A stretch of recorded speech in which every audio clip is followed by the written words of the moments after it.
ఇప్పుడు మాజీ మంత్రివర్యులు మాజీ ఏపీసీసీ అధ్యక్షులు డాక్టర్ సాకేత్ చంద్ర గారు మీడియాను ఉద్దేశించి మాట్లాడతారు.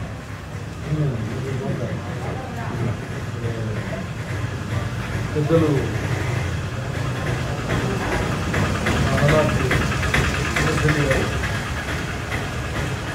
ఏమన్నా వివాదం అనుమానం వచ్చినా లేకపోతే పువ్వులు వేసినా సరే ముందు మాట్లాడేది స్పెషల్ గారితో అలాగే కంటిన్యూ చేస్తూ ఉంటాను. స్నేహితులారా, ఈ రోజున యాక్చువల్గా అన్నం చూద్దామని వచ్చాను. ప్రత్యేకమైన కారణం నా దగ్గరే ఉంది. మరి ఏదో పని మీద వచ్చినా అని చెప్తే అబద్ధం. కేవలం సొసైటీ గారిని చూద్దాం, కాసేపు కూర్చుందామని వచ్చాను. కాకపోతే ఈ ప్రభుత్వానికి కొన్ని మాటలు చెప్తే బాగుంటుంది అని దారిలో వస్తుంటే నాకు అర్థమైంది. అదేంటంటే, ఒక మెడికల్ కాలేజ్ బిల్డింగ్ చూశాను. నా కొడుకు అంటా ఉన్న వెనకలు ఉండి ఇంత పెద్ద కాంప్లెక్స్ కట్టినారు ఏంటి అనుకుంటున్నాను. నేను చెప్పేది కాంప్లెక్స్ కాదు, మెడికల్ కాలేజ్. అయ్యా చంద్రబాబు నాయుడు గారు, అట్లాగే ఈ ప్రాంతంలో ఉన్న తెలుగుదేశం పార్టీ నాయకులారా, అసలు మీకు కొద్దిగా కూడా బాధగా లేదా అని అడుగుతా ఉన్నా. నేను కేవలం కక్ష సాధింపు కార్యక్రమాలేనా? రాజకీయంగా చూస్తూ ఉన్నాం. 10 ఏళ్ల కింద మనోభావాలు కూడా ఇప్పుడు దెబ్బతింటా ఉన్నాయి. ఇబ్బంది ఏం లేదు, మనోభావాలు ఎప్పుడైనా దెబ్బతింటాయని మీరు చెప్పారు, మేము వింటా ఉన్నాం. కానీ ఈ ప్రాంత ప్రజల జీవితాలు దెబ్బతింటా ఉన్నాయి. మనోభావాలు మాకు కనిపించవు కదా. కానీ డాక్టర్ వైఎస్ఆర్ పేరు మీద ఒక హాస్పిటల్ ఉంది. నిజంగా ఒక టీచింగ్ హాస్పిటల్ ఈ ప్రాంతంలో పనిచేయడం మొదలు పెడితే పులివెందుల చుట్టుపక్కల ప్రాంతాలకు, అట్లాగే నా నియోజకవర్గం సింగనమల, ఎల్లనూరు ఈ ప్రాంతాలకు కూడా దగ్గరలో అందరికీ మంచి వైద్యం అందుతుంది. ఇప్పుడు అనుమానం లేదు. ఇది ఏమడ్డం వచ్చింది?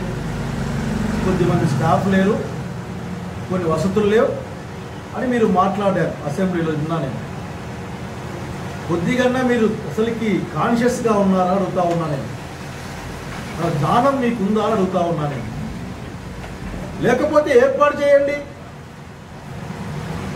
స్టాఫ్ లేకుంటే పూర్తి స్థాయిలో స్టాఫ్ నియమించండి. హాస్టల్ ఉంటే దానికి అన్నిగా కడ్డాలు ఉన్నాయి. పులివెందులలో హాస్టల్ తీసుకోండి, 1 సంవత్సరం మెయింటైన్ చేయండి హాస్టల్ని. ఏదైనా సరే కొత్త కాలేజీ ప్రారంభించినప్పుడు అనేక సమస్యలు ఉంటాయి, బాలారిష్టాలు లాగా జరుగుతూ ఉంటాయి. వాటిని మీరు తీర్చండి. తీర్చకుండా నాకు అనిపిస్తుంది మీరు కేవలం డాక్టర్ వైఎస్ రాజశేఖర రెడ్డి పేరు మీద ఉన్న కారణాన, అది పులివెందులలో ఉన్న కారణాన మీరు ఆపారు అని నేను అనుకుంటా ఉన్నాను. అనుకోవడంలో తప్పు ఉందని నేను భావించడం మీరు రకరకాలు చెప్పొచ్చు. మీరు పైగా మీ మనసులో దురాలోచన ఉంది. మెడికల్ కాలేజ్ మొత్తాన్ని పబ్లిక్ ప్రైవేట్ పార్ట్నర్షిప్ కింద మీరు ప్రైవేట్ వ్యక్తులకు కట్టబెట్టే ఒక ఆలోచన మీ దగ్గర ఉంది. దాని మీద మీరు ప్లాన్ చేస్తున్న సంగతి మీరే స్వయంగా చాలాసార్లు చెప్పారు. బహుశా మీ ప్లానింగ్లో నారాయణ గారు ఉంటారేమో నాకు తెలియదు. కానీ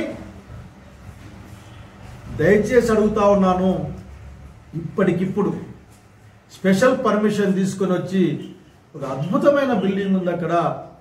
అది ప్రభుత్వ స్థాయిలో, అది ప్రైవేట్ కాలేజీ కాదు. గవర్నమెంట్ మెడికల్ కాలేజ్ అంటే ఎంతో గొప్పదో గవర్నమెంట్ మెడికల్ కాలేజీల్లో చదువుకున్న వాళ్ళుగా మాకు తెలుసు. కాబట్టి బాబు గారు, బహుశా మీ దగ్గర వాళ్ళు చెప్పుడు మాట వినబాకండి. ఒకసారి కళ్ళు తెరిచి చూసి ఇక్కడ వెంటనే మెడికల్ కాలేజీని ప్రారంభించండి, సపరేట్ పర్మిషన్ తీసుకొని. ఎందుకంటే ఇప్పటికి కూడా ఆ కోనసీమ, కర్నూలులో ఉన్న విశ్వభారతి స్కూల్లో సీట్లు ఇప్పటికి కూడా పెంచిన సీట్లు ఇప్పటికి ఫిలప్ కాలేదు. కోర్టులో కేసు నడుస్తూ ఉన్నాయి. దాంట్లో భాగంగానే ఆ ఉత్తర్వుల మేరకు మెరిట్ ప్రాతిపదికన ఇక్కడ ఆ సీట్లు భర్తీ చేసి అటు అనంతపురం జిల్లా ప్రాంత సరిహద్దు ప్రాంతాలకు, కడప జిల్లాలో కొన్ని ప్రాంతాలకు, పులివెందుల ప్రాంతానికి, కదిరికి కూడా ఉపయోగపడే ప్రాంతం, ముదిగబ్బకు కూడా ఉపయోగపడే ప్రాంతం, దాదాపు 100 కిలోమీటర్ రేడియస్లో ఉపయోగపడే ఇది మంచి హాస్పిటల్ అవుతుంది. వెంటనే మిమ్మల్ని దాన్ని ప్రారంభించమని కోరుతా ఉన్నాం. ఇక్కడ ఏదో బుక్కులు పెట్టుకొని వాటి పాలన కోసం చూడొద్దని చెప్పి నేను కోరుతా ఉన్నా. వైకాపా, టీడీపీ కూటమి ఈ పార్టీలు దొందేరడుగు తయారైనాయి. ఒకటేమో వైకాపా ప్రభుత్వం అరచేతిలో వైకుంఠం చూపించింది. ప్రస్తుతం టీడీపీ కూటమి ప్రభుత్వం అరచేతిలో కైలాసం చూపిస్తా ఉంది. సూపర్ 6 పథకాలు అట్టర్ ఫ్లాప్.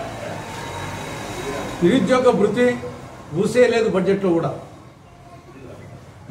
తల్లికి వందనం పథకం, తల్లికి వందనం నిల్, తండ్రికి ఇంధనం ఫుల్. ఇది ఆ స్కీమ్. అన్నదాత సుఖీభవ, అన్నదాత దుఃఖీభవ పథకంగా తయారైంది. ఆడబిడ్డనిది ఆమడ దూరంలో కనిపించడం లేదు. ఎస్సీ ఎస్టీ బీసీ మైనారిటీలకు వాళ్ళకి 50 ఏళ్ళకే పెన్షన్ ఇస్తామని చెప్పారు. అది పరిస్థితి లేదు. మహిళలకు ఉచిత బస్సు ప్రయాణం ఊసే లేదు.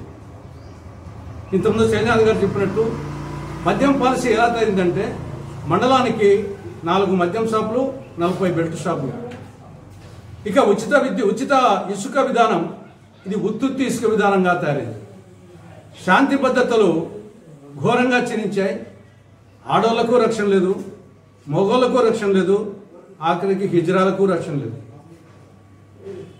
తర్వాత వచ్చేసి రాష్ట్రం అనారోగ్య ఆంధ్రప్రదేశ్ అయిపోయింది. మరొక వైపు జగన్మోహన్ రెడ్డి ఆయన అసెంబ్లీకే పోడు. కాబట్టి ఈ రాష్ట్రం బాగుపడాలంటే, ఇందిరమ్మ రాజ్యం రావాలంటే, ఇంటింటా సౌభాగ్యం వెళ్ళి విరియాలంటే అది ఒక కాంగ్రెస్ పార్టీతోనే సాధ్యం. వీళ్ళిద్దరి మధ్య లాలూచి కుస్తీ నడుస్తూ ఉంది. ఒకవైపు అమెరికాకు ప్రభుత్వం సంబంధించిన సంస్థలు జగన్మోహన్ రెడ్డికి 1750 కోట్ల రూపాయలు ముట్టిందని చెప్పేసి అందరికీ అర్థమయ్యే విధంగా వాళ్ళు చెప్తే, వీళ్ళేమో చంద్రబాబు నాయుడు, బీజేపీ నాయకులు, జనసేన నాయకులు day in and day out Jagan అవినీతి గురించి మాట్లాడుతూ ఉంటారు. ఇప్పుడు అమెరికా ప్రభుత్వమే నిర్ధారిస్తే దాని గురించి ఏం మాట్లాడుతారు? స్టడీ చేస్తున్నాడంట చంద్రబాబు నాయుడు గారు. వారం రోజులు ఉంటే స్టడీ చేస్తున్నాడంట. ఇది లాలూచి కుస్తీ. ఎంతసేపు అవినీతి గురించి మాట్లాడమే తప్పని చేసి నువ్వు విచారణ జరపలేదు, చర్యలు తీసుకోలేదు, దాని గురించి వారం రోజులు స్టడీ చేస్తున్నా అంట. కాబట్టి వాళ్ళ పరిపాలన చూశారు, వీళ్ళ పరిపాలన చూశారు. ఈ రాష్ట్రానికి కాంగ్రెస్ పార్టీ అధికారంలోకి వస్తేనే అటు కేంద్రంలో రాష్ట్రంలో ఈ రాష్ట్రం కానీ దేశం కానీ అభివృద్ధి చెందుతుంది.